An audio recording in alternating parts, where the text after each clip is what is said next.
તો આજે રથયાત્રાના પાવન અવસરે નિર્માણ ન્યૂઝમાં આપની સાથે હરિપ્રસાદ ભટ્ટ જેઓ કથાકાર છે તેઓ જોડાઈ ગયા છે આપણી સાથે વાતચીત કરવા માટે। સૌપ્રથમ હરિપ્રસાદજી, આપનું હાર્દિક સ્વાગત છે નિર્માણ ન્યૂઝમાં।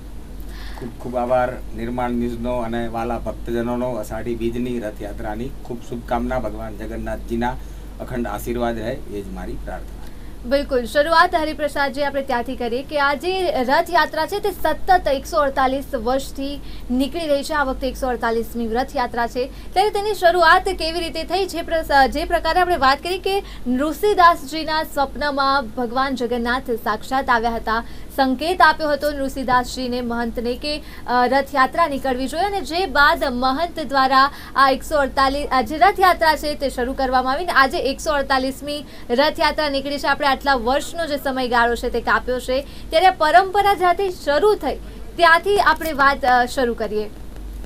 બિલકુલ, આ અષાઢી બીજનો પાવન અવસર જેને આપણે રથયાત્રા તરીકે ઓળખીએ છીએ અને કચ્છીઓનું નવું વર્ષ અષાઢી બીજ પણ કહેવામાં આવે છે, તો આપણે સૌ પહેલાં આજના દિવસે આજે એવો સુંદર અવસર છે ત્યારે ભગવાન જગન્નાથજીના દર્શન કરી આપણે એમને પ્રાર્થના કરીએ, એમને નમસ્કાર કરીએ કે જેઓ નીલાંચલ ઉત્કલ પ્રદેશમાં જેઓ નિવાસ કરે છે એવા ભગવાન જગન્નાથજીને આપણે નમસ્કાર કરીએ કે નીલાંચલ। માફ કરજો હરિપ્રસાદજી, આપણે વચ્ચે રોકવા માંગીશ। અમારા સૌરાષ્ટ્ર લોકેશન હેડ મિલન ઠાકર જોડાઈ ગયા છે। જી મિલન, હાલ કેવો માહોલ છે રથયાત્રાનો ત્યાં?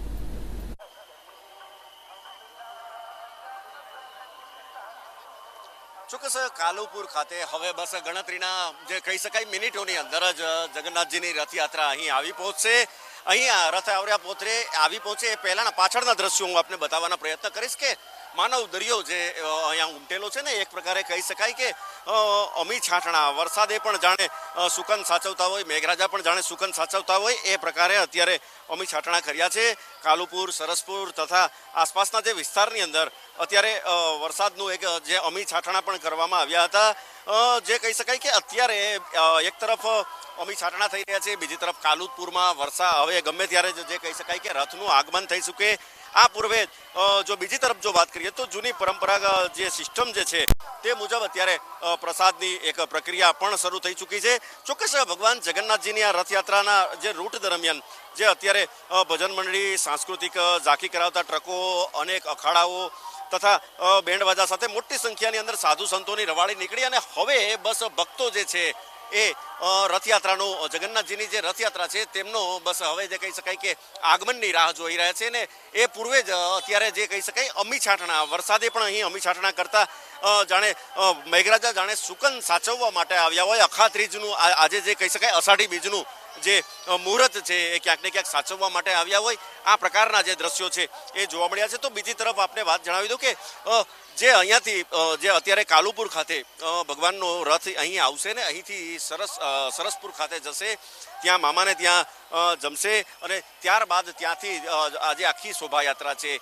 એ ફરી એક વખત જે કહી શકાય આ જ રૂટ ઉપર આગળ વધશે નિજ મંદિર તરફ જવા માટે। મતલબ ક્યાંક ને ક્યાંક જે પ્રકારે અત્યારે જે માહોલ સર્જાયેલો છે આ માહોલને લઈને ક્યાંક ને ક્યાંક એવું પણ જે જોવા મળી રહ્યું છે દર વખતે જ્યારે પણ જે આજે અષાઢી બીજના દિવસે જે પરંપરાગત જ્યારે શોભાયાત્રા નીકળતી હોય છે તો ક્યાંક ને ક્યાંક મેઘરાજા છે એ પણ અમી વૃષ્ટિ કરવા માટે થઈ અને પ્રતિવર્ષ આવતા હોય છે। ક્યાંક ને ક્યાંક આ વર્ષે પણ મેઘરાજાએ શુકન સાચવ્યા છે। એક પ્રકારે કહી શકાય કે જે માહોલ અત્યારે જે છવાયેલો છે કાલુપુર, સરસપુર વિસ્તારની અંદર જે અત્યારે માહોલ છે એ ભક્તિમય માહોલ જોવા મળી રહ્યો છે। કેટલાક ભાવિકો આપણી સાથે છે, શું કહેશો, કઈ રીતે જુઓ છો આ યાત્રાને?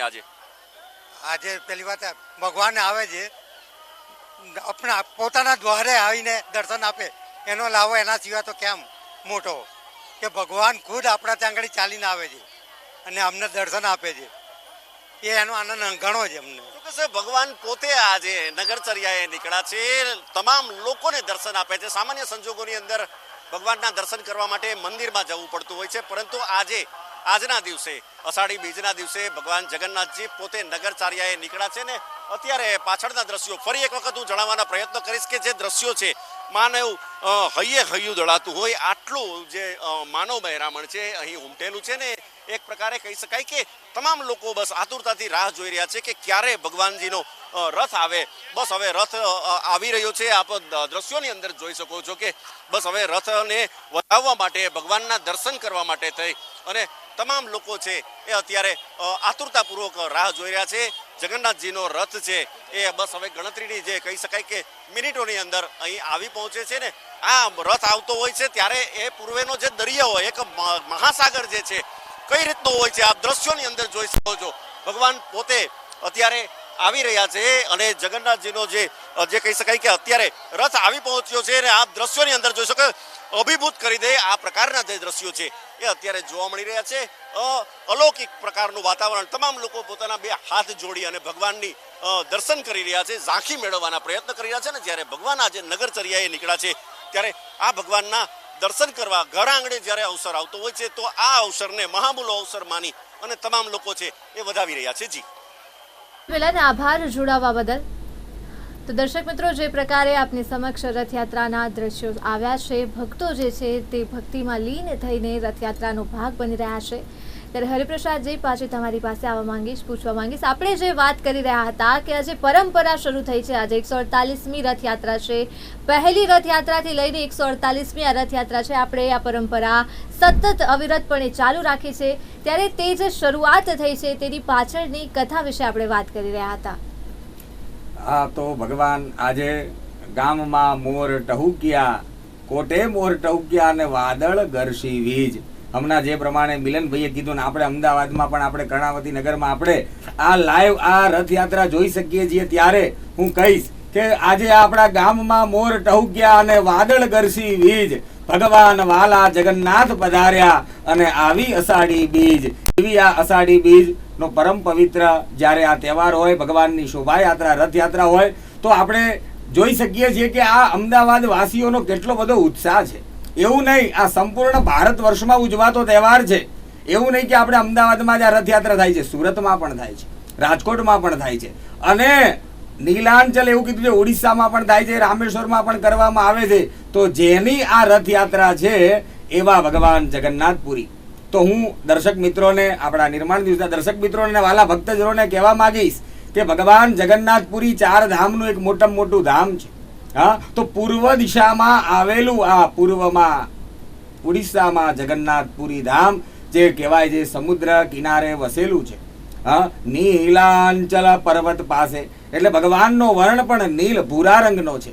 આકાશનો રંગ કેવો છે એવો જ રંગ ભૂરા રંગનો, બ્લુ. હા, ભૂરા રંગનો જે આકાશનો જેવો રંગ છે, જેવો પાણીનો રંગ છે, જેવો શાંત પાણી હોય સમુદ્ર, તો આપણે એને જોઈએ કે બ્લુ પાણી છે. હા, એનું એટલે ભગવાનનો રંગ એવો ભૂરા રંગનો છે, આકાશના જેવો રંગ છે.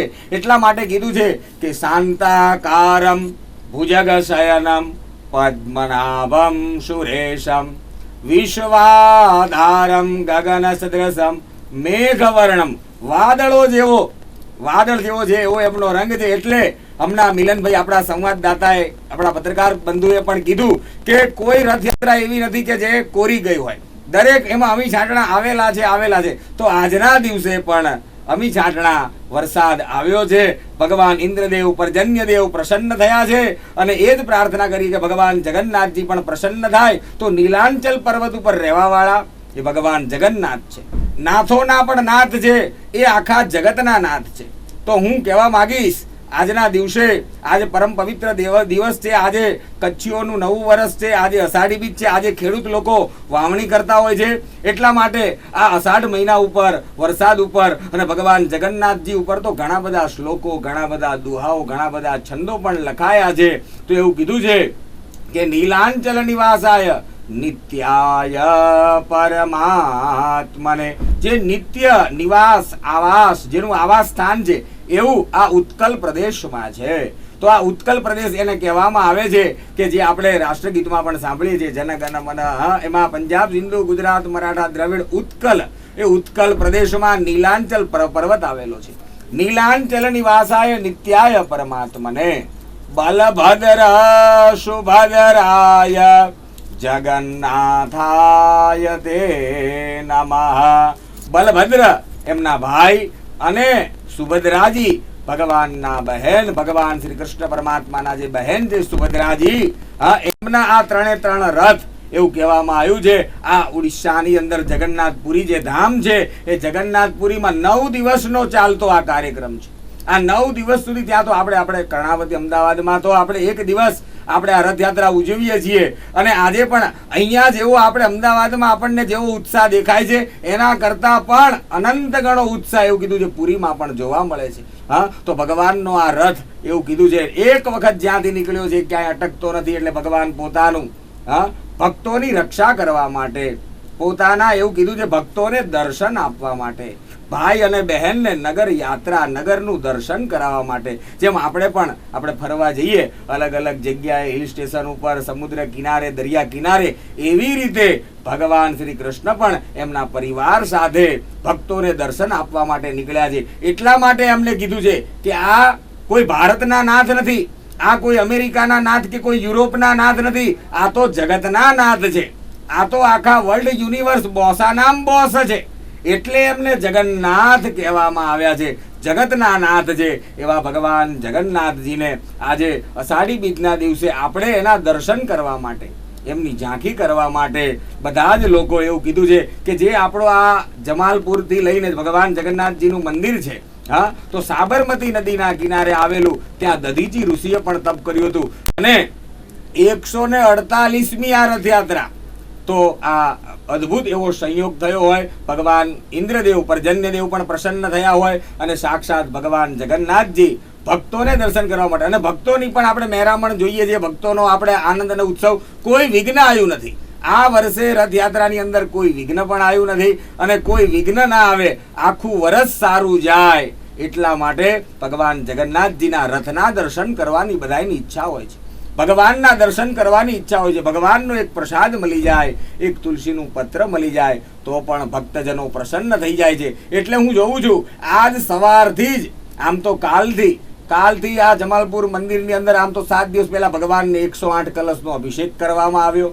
ભગવાન એવું કહેવામાં આવે છે, શ્રીમદ ભાગવત પુરાણમાં કથા આવે છે કે ભગવાન જ્યારે મામાના ઘરે રોકાવા જાય, એટલે આપણે તો બધા મામાના ઘરે રોકાવા જઈએ એટલે સારી સારી મીઠાઈઓ ખાઈએ અને ફળ ફૂલ આન તે બધું હરીએ ફરીએ, તો એમાં ભગવાન માંદા પડી ગયા. તો યથા દેહે તથા દેવે, જેવું આપણા દેહને જોઈએ એવું ભગવાનને જોઈએ. તો ભગવાન જેમ માંદા પડી ગયા એટલે એમને એવું કીધું છે કે એમના અભિષેક કરીને એમને સાજા કરવામાં આવે છે. મંત્ર એ એટલે માટે મૂર્તિ પણ એક કાષ્ઠની મૂર્તિ છે, એ લાકડાની મૂર્તિ છે, એમાં નેત્ર મિલન કરવામાં આવે છે. 108 કલશથી અભિષેક કરવામાં આવે છે, ત્યારબાદ નેત્ર લગાવવામાં આવે છે. કારણ કે ભગવાન જગન્નાથજીના આપણે આંખો જોઈએ તો એટલી વિશાળ આંખો છે, આખા જગતને જે જુએ છે. એટલે ભગવાનની દ્રષ્ટિ આપણા ઉપર પડી જાય એટલા માટે ભક્તો એમના પણ દર્શન કરવા માટે આ રથયાત્રામાં જતા હોય છે.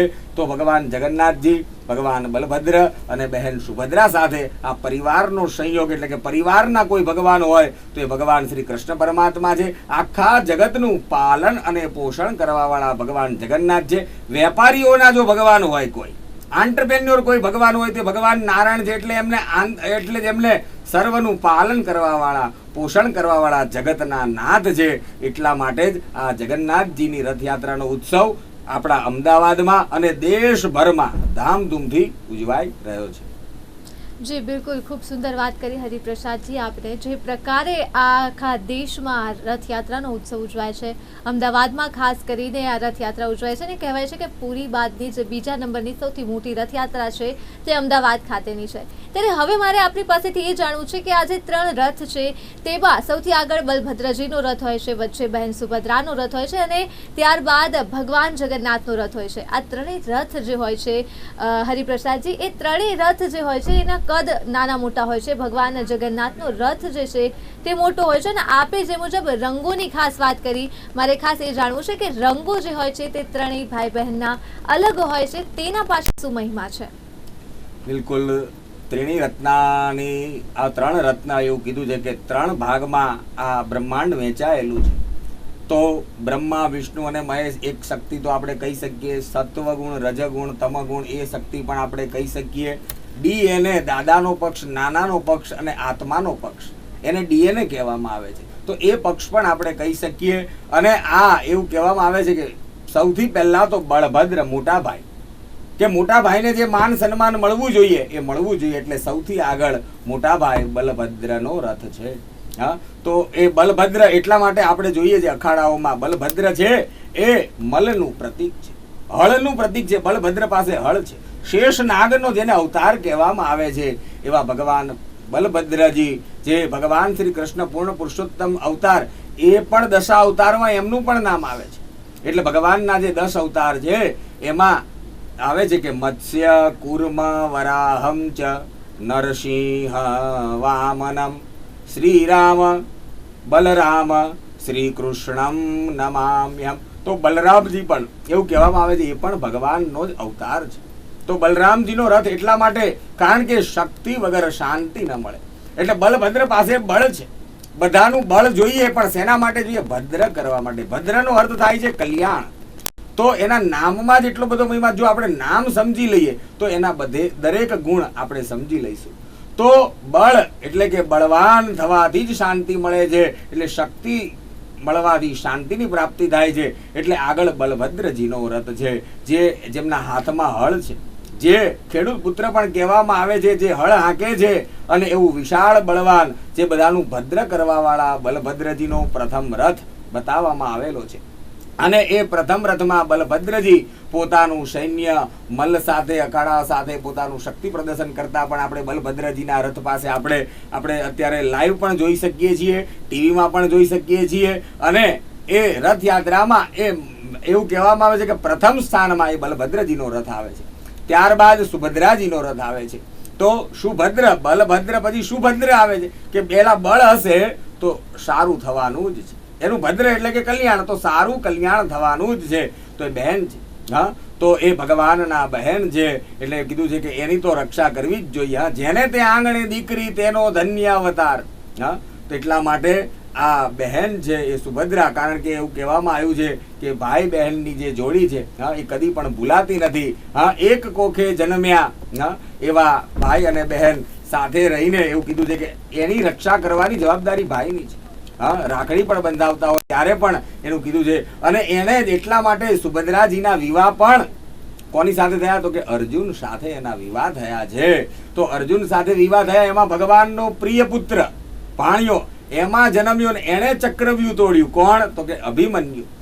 એ જ સુભદ્રાજીનો દીકરો હતો, એનું નામ હતું અભિમન્યુ. અને એ અભિમન્યુ એ ભગવાનના ગુણથી, બલભદ્ર એના ગુરુ થયા ભગવાન શ્રી કૃષ્ણ. તો વિચારો, એ બહેન પોતાના ભાઈના ગુણ, પોતાના એટલે એ અભિમન્યુમાં એના મામાના ગુણ પણ આવ્યા. એટલે આપણે કહીએ છીએ કે મામાના ઘરે એ ગયા, હા, અને પછી ત્યાંથી વિશ્રામ કરીને આવ્યા. તો એવું કહેવામાં આવ્યું છે. આમ તો ઘણી બધી કથાઓ છે, પણ કંસનો વધ કરીને જ્યારે ભગવાન આવ્યા ત્યારે પણ રથ નીકળ્યું હતું. અને જ્યારે એક કથા એવી પણ શ્રીમદ ભાગવત પુરાણમાં બતાવવામાં આવેલી છે કે જ્યારે ભગવાન દ્વારિકા આવતા રહ્યા ત્યારે એવું કીધું છે દ્વારકાથી બોડાળો પણ રથમાં જ લઈને આવ્યો હતો, ડાકોર.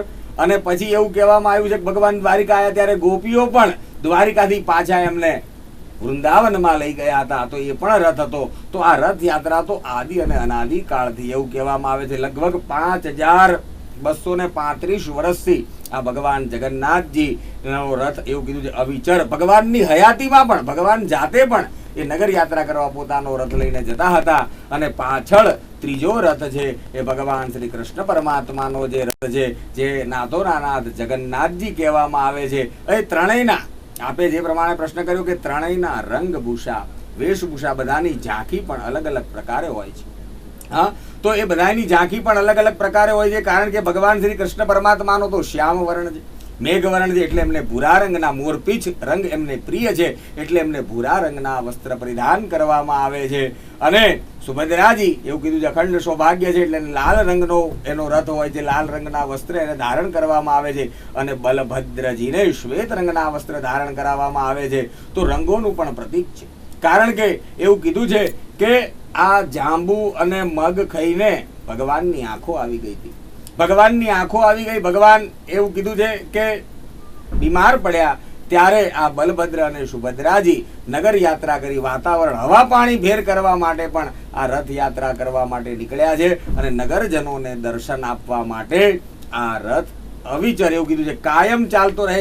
ભગવાન પાસે આપણે પ્રાર્થના કરીએ. અને આ રથ આપણો ભારત ભૂમિનો આ જે આ રથ છે, આ સંપૂર્ણ જગતનો જે આ રથ છે એ અવિચર, જેમાં બ્રહ્માંડ દોડતું રહે છે એવી રીતે ભગવાનનો રથ પણ હંમેશા દોડતો રહે છે. એટલા માટે જ ભગવદ્ ગીતામાં પણ ભગવાને કીધું છે કે યદા યદા હિ ધર્મસ્ય ગ્લાનિ ભવતિ ભારત અભ્યુત્થાનમસ્ય તદાત્માનમ સૃજામ્યહમ. જ્યારે જ્યારે પણ ધર્મ ઉપર હાનિ આવે ત્યારે ત્યારે ભગવાન આવે છે. એટલે અધર્મનો નાશ કરવા માટે ભગવાનની રથયાત્રા નીકળે છે. એટલા માટે આપણે જોઈએ તો અધર્મનો નાશ કરવા માટે, પોતાનું શક્તિ પ્રદર્શન કરવા માટે રાજા મહારાજાઓ પણ, મંત્રી તંત્રીઓ પણ અહીંયા ભગવાનની આગળ નતમસ્તક થઈને પોતાને એવું કીધું છે કે ત્યાં આગળ સંજવારી કાઢતા હોય છે.